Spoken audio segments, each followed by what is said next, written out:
محترم سامعین، ایک بار پھر آپ کو خوش آمدید کہتا ہوں. آپ دیکھ رہے ہیں رمضان المبارک کی خصوصی نشریات عقیدت رمضان SNN Sachal news network کی خوبصورت اسکرین پر، اور میں ہوں آپ کا میزبان شہزاد سعیدی. ایک بار پھر آپ کو سلام پیش کرتا ہوں اور رمضان المبارک کی مبارکباد بھی پیش کرتا ہوں، اور آپ سے یہی دعا کرتا ہوں اور یہی آپ سے کہتا ہوں کہ ہمیشہ اپنی خاص دعاؤں میں ہمیں یاد رکھیں، کیونکہ دعا جو ہے وہ تقدیروں کو بدل دیتی ہے، اور دعاؤں سے بڑے معاملات ہیں. تو اللہ پاک آپ کی اور ہماری تقدیروں کو بہتر فرمائے. سیگمنٹ ہمارا قرآن دارالشفا، جس میں ہمارے ساتھ موجود ہوتے ہیں روحانی اسکالر جناب عبدالکریم امجدی صاحب. السلام علیکم مفتی صاحب. وعلیکم السلام ورحمۃ اللہ تعالیٰ وبرکاتہ. سب کیسے ہیں؟ ٹھیک ٹھاک ہیں؟ جی طبیعت اللہ ٹھیک ہے رسول جناب؟ کا بڑا کرم. آپ کی دعائیں، آپ کی محبتیں کھینچ کے لے جاتی ہیں. الحمدللہ الحمدللہ. تو آپ نے کوئی وظیفہ تو دیا نہیں ہے، لیکن پھر بھی محبت قائم رہے، میں تو یہی دعا کرتا ہوں. دیکھیے، کچھ وظیفے پڑھنے کے ہوتے ہیں اور کچھ وظیفے وہ ہوتے ہیں کہ جو پڑھے بغیر استعمال ہو جاتے ہیں. انسان خود صاحب وظیفہ بن جاتا ہے. آپ جو اس وقت نشریات کر رہے ہیں نا، یہ صاحب وظیفہ ہیں آپ. اچھا، جزاک اللہ جزاک اللہ، بہت شکریہ. ویسے علامہ صاحب نے مجھے ابھی تک کوئی وظیفہ نہیں دیا.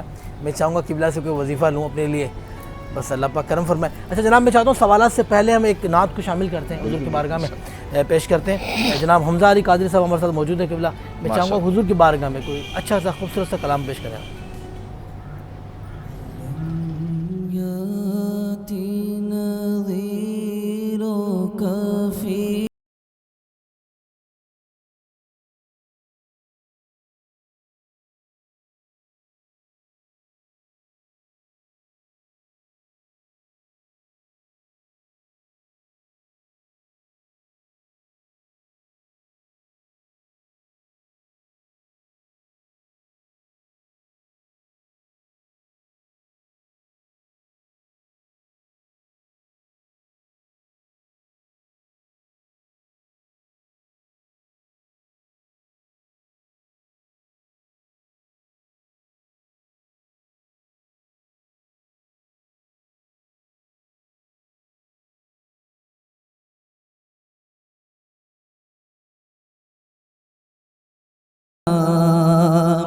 أنا في تشوى سخاك أتمنى. سبحان اللہ. یہ سورہ پاک اے ابر کرم. واہ واہ واہ، سبحان اللہ سبحان اللہ.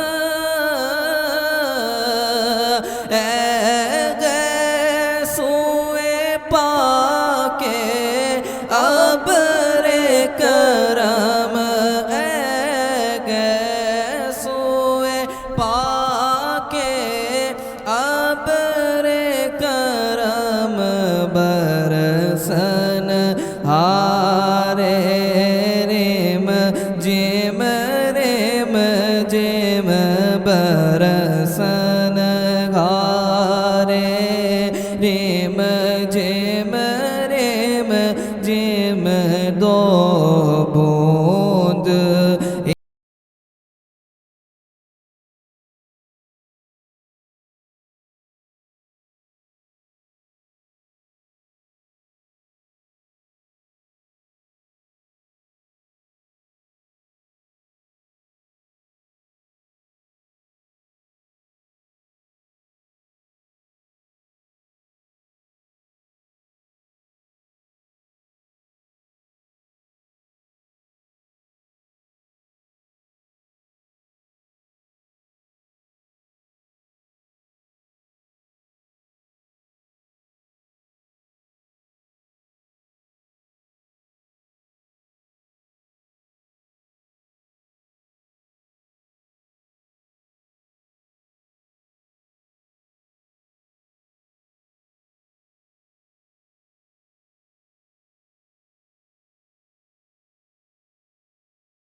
الروح فداک فزد غرق.